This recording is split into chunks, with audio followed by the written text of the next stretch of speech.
Assalamualaikum warahmatullahi wabarakatuh. Halo teman-teman semuanya, apa kabar? Jumpa lagi dengan saya Ahmad Fatahillah di channel LLP Spiritual Motivasi. Dan pada video ini saya akan membahas tentang mental block yang menghambat mengenai jodoh. Nah, tentunya banyak teman-teman di luar sana yang masih mencari pasangan hidup dan tidak mampu untuk mendapatkannya dengan baik. Meskipun dia sangat ingin, tetapi entah kenapa keinginannya itu seolah-olah terbatasi atau terhalangi oleh sesuatu yang tidak lain adalah keyakinannya sendiri yang menghambat dirinya, yang menghambat kinerjanya, termasuk yang menghambat doa-doanya agar tercapai apa yang diinginkannya itu. Nah, pada kesempatan ini saya akan mencoba untuk menggali dan bagaimana mengatasi mental block yang berkaitan dengan masalah jodoh ini. Tentunya setelah yang satu ini.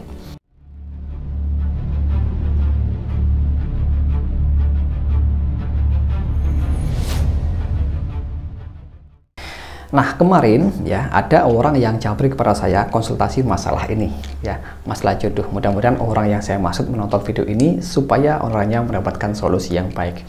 Nah, orangnya bertanya kepada saya, "Mas, apakah saya pantas untuk mendapatkan jodoh yang cantik seperti itu?" Nah, jawabannya adalah apakah tidak pantas seperti itu? Apakah tidak pantas untuk mendapatkan jodoh yang cantik? Nah, sebetulnya kalimat ini adalah sebuah kalimat mental block atau belief system, keyakinan yang membatasi diri sendiri atau keyakinan yang membuatnya tidak berdaya, keyakinan yang membuatnya itu tidak yakin bahwasanya dirinya itu layak dan pantas mendapatkan jodoh. Nah, di dalam NLP ini disebut dengan worthlessness atau sebuah belief yang menjadikan dirinya tidak layak untuk mendapatkan sesuatu. Ya, dirinya tidak layak atau tidak pantas untuk mendapatkan apapun yang dia inginkan itu, termasuk masalah jodoh ini ya. Dengan kalimat apakah saya pantas untuk mendapatkan jodoh yang cantik misalkan. Dalam kasus lain mungkin juga ada apakah saya pantas untuk mendapatkan jodoh yang baik, yang solihah dan lain sebagainya. Nah, sebenarnya tujuan dari belief system yang menghambat ini itu baik, tidak buruk ya. Bisa jadi karena belief system ini mengajak orangnya agar introspeksi diri, bahwasanya harus berbenah diri, harus mengevaluasi diri, harus menjadi orang yang baik terlebih dahulu sehingga dia pantas dan layak untuk mendapatkan jodoh yang baik pula, seperti itu.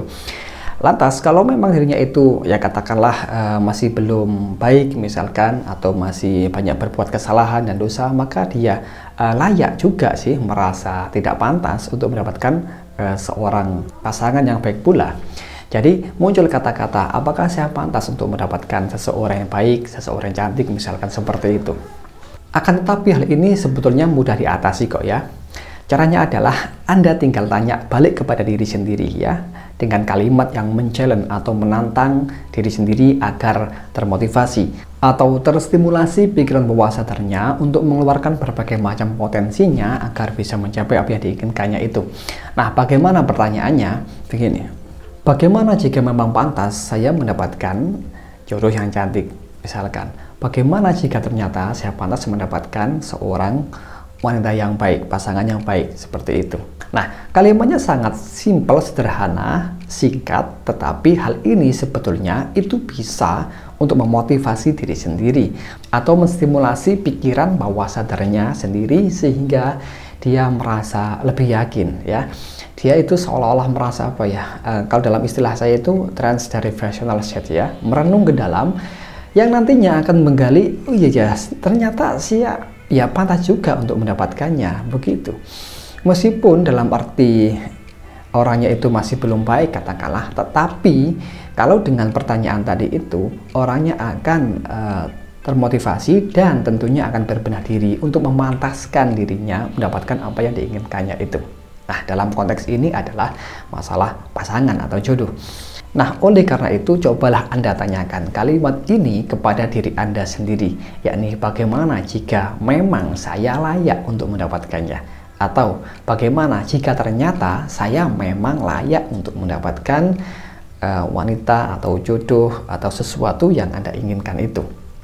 Kalimat ini kesannya sangat sederhana, tapi sebenarnya bisa menembus pikiran bawah sadar kita sendiri untuk merasa termotivasi atau menggali belief-belief dalam diri kita yang merasa tidak layak untuk memantaskan diri. Sehingga nantinya perilaku yang Anda lakukan ya akan berupaya untuk memberikan input yang baik pada diri sendiri atau melakukan introspeksi diri sehingga nantinya akan menjadi pantas seperti itu. Nah, inilah salah satu teknik dalam NLP ya yang disebut dengan metamodel sebetulnya. Tapi metamodel yang dikemas dalam sesi coach atau sesi membimbing diri kita sendiri menjadi orang yang lebih baik atau menjadi orang yang jauh lebih baik daripada kita sebelumnya seperti itu. Memang tujuan kita untuk belajar NLP dan salah satu juga dalam channel ini saya buat adalah minimal 2 kali lipat menjadi orang yang jauh lebih baik daripada sebelumnya seperti itu. Dalam hal apa? Dalam hal apapun sesuai yang kita inginkan, sesuai dalam konteks yang kita tuju, misalkan dalam masalah finansial, dalam masalah jodoh, dalam masalah keluarga dan lain sebagainya. Hal ini sebenarnya berdasarkan dengan salah satu asumsi NLP yang mengatakan setiap orang sudah memiliki sumber daya yang ia butuhkan untuk mencapai apapun yang dia inginkan. Nah, cara untuk menggali sumber daya dalam diri kita sendiri ya, ataupun sumber daya yang ada di luar diri kita adalah dengan pola pertanyaan yang menantang tadi. Bagaimana jika ternyata saya layak untuk mendapatkannya seperti itu? Atau kita buat konteks yang lebih luas ya, misalkan kita mencapai impian ya. Bagaimana jika ternyata saya mampu untuk mencapai seorang profesor? Contohnya seperti itu. Nah, kalimatnya cukup simpel dan sederhana ya, tapi hal ini bisa diterapkan dalam konteks apapun sesuai yang kita butuhkan.